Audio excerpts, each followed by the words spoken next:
The lips of wisdom are closed, except to the ears of understanding. The Kybalion. Since the dawn of secret organizations have ruled our society from the shadows. Organizations that have garnered the most notoriety have been ones like the Illuminati, Skull and Bones, Scientology, Hermeticists, the Rosicrucians, and the Knights Templar, amongst many. It's very well known that these organizations possess some secret knowledge that allowed them to have an unfair advantage over the masses. They have closely guarded these secrets, which are only possessed by the elites of each society.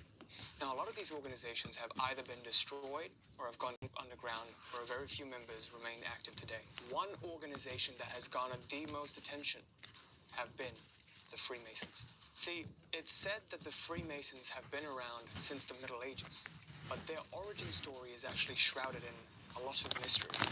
They were initially responsible for the construction of magnificent structures, especially Gothic cathedrals throughout Europe. But this transitioned into the construction of more philosophical and occult knowledge when the Grand Lodge was established in the UK in the year 1717.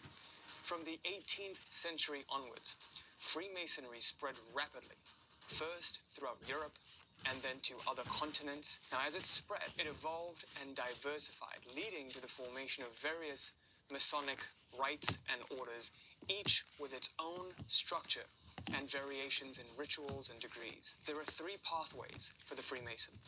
The first and compulsory order, upon joining, is what's known as the Blue Lodge, where there are three levels to pass: the level of the apprentice, the degree of the fellow craft, and finally, the Master Mason. For many Masons, these first three degrees are merely a stepping stone to the higher truths. Now, many Masons will openly admit that the Blue Lodge teachings are purposely deceptive, intended to hide the real truths of Masonry until he is worthy of receiving. Masonry, like all religions and secret societies, conceals its secrets from all except the adepts, under false explanations and misinterpretations of its symbols to conceal the truth, which it calls the light. The truth is not for those who are unworthy. Now, according to some very notable Freemasons who have openly admitted to this, like Albert Pike, many Masons are uninformed about Let me show you why I stopped paying for all my other sample libraries. This is Arcade by Output. This thing has sounds, samples, instruments. Masonry because the craft has purposefully kept the truth from them, which leads them to publicly claim that there's no secret when in truth they're just simply not aware. The greatest truths are not found in the blue, only when one pursues the more advanced degrees, like the York and Scottish rites of Freemasonry. But one may only pursue the advanced degrees where the real secrets are kept after they have completed the Blue Lodge. The most notable of these rites is that of the Scottish rite, and the highest secrets are possessed by the highest rank in the Scottish rite, the 33rd degree Freemason. To date, there are very few 33rd degree Masons, as this honor is bestowed once every 2 years to those who contribute in the highest form to the organization. But the 33rd degree isn't the highest degree of Freemason. Even higher still is when a 33rd degree Mason is finally awarded the Grand Cross. It is so rare that one encounters a 33rd degree Mason that has been awarded this Grand Cross in their lifetime.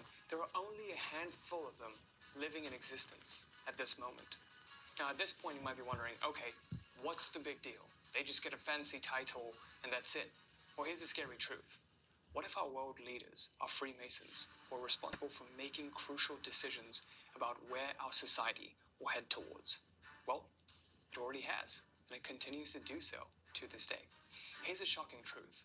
As many as 14 US presidents have been Masons, and equally as many vice presidents.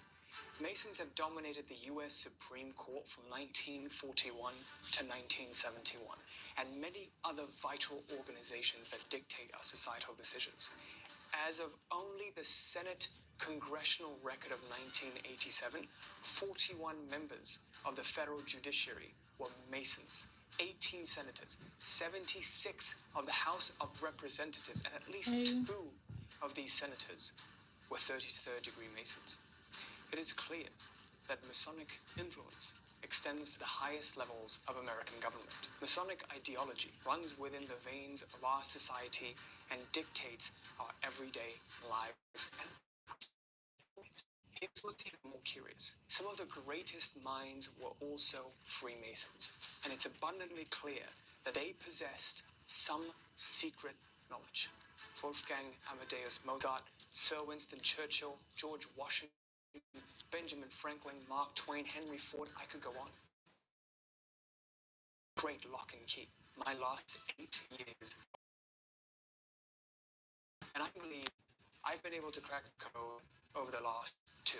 Today, I want to reveal to you the secret to Masonic knowledge, which is also surprising parallels to many other ancient teachings, such as Hermeticism and even ancient yogic knowledge. And there are, in essence, 4 main laws to this knowledge that will allow you to create reality. Throughout this video, not only am I going to share with you the laws, but also the keys that allow you to put these esoteric laws into action. With that, let's jump right in. One of the greatest 33rd-degree Masons that has ever lived, I believe, is a gentleman by the name of Manly Palmer Hall. Now, what's so interesting about Manly Hall is he was the only one who made an effort to reveal these secret teachings to the masses. And he mainly did this through his books. But unfortunately, a lot of his books are very, very difficult to comprehend, and a lot of people haven't been able to understand them. So in this video, I'm going to share with you the 4 main laws that keep reverberating through all of his texts, but in particular, this book called The Secret Teachings of All Ages. So I'm going to be sharing with you what these laws are. The issue is, what most people try to do, especially nowadays, we try to take these symbolisms and all these teachings that are in all of these holy books a little too literally. When we take these teachings literally, we're actually doing them a disservice because they weren't meant to be literal. What you can see, touch, and what's subject to the senses, you can't just take them literally. You have to go beyond and learn to deconstruct these teachings. So with all of these teachings, they've either been forgotten throughout the ages and not properly passed on, or they've just been taken way too literally. Another interesting thing to note is that in the Bible, Christ's disciple asks him, "Why do you speak in parables?" To which he replies in Matthew 13:11, "Because knowledge of the mysteries of the kingdom of heaven has been granted to you, but to them it has not been granted. To anyone who has, more will be given, and he will grow rich. From anyone who has not, even what he has will be taken away.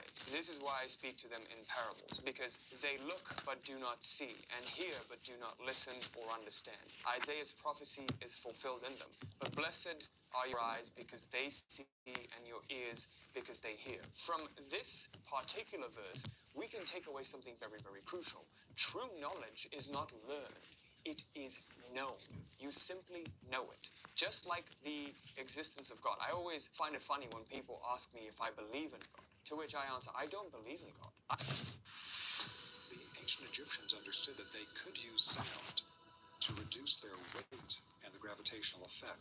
Through archaeoacoustic research, I know God. Because to believe means there is room for doubt. Whenever you believe in something, you're basically saying, I don't know that it's real. I believe in it. I don't really know it. But when you know deep down the existence of something, it is simply known. It is not questionable. There is no doubt. With these 4 laws, my wish for you is to internalize them, to fully know them, because I know that if you do and the realization occurs within you, these laws will be a way of being for you, not something that you have to do. It is going to be your mode of operation. And when that happens,